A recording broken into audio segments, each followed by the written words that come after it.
পুরুষ মানুষের জীবন এক নীরব যুদ্ধ। পুরুষ মানুষের জীবন যেন এক অনিশ্চিত সফর।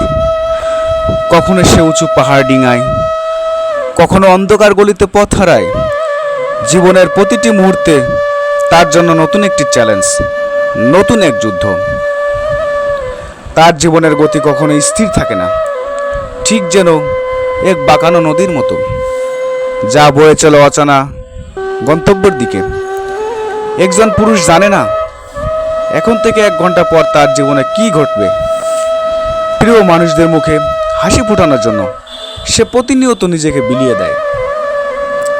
নিজের স্বপ্ন, ইচ্ছা, আরাম সব ত্যাগ করে। জীবনের প্রতিটি ধাপে তাকে লড়াই করতে হয়, কখনো নিজের সঙ্গে, কখনো সমাজের সঙ্গে। কিন্তু এই লড়াইয়ের কথা কেউ শোনে না। এটাই হলো পুরুষ মানুষের জীবন, এটাই হলো পুরুষ মানুষ।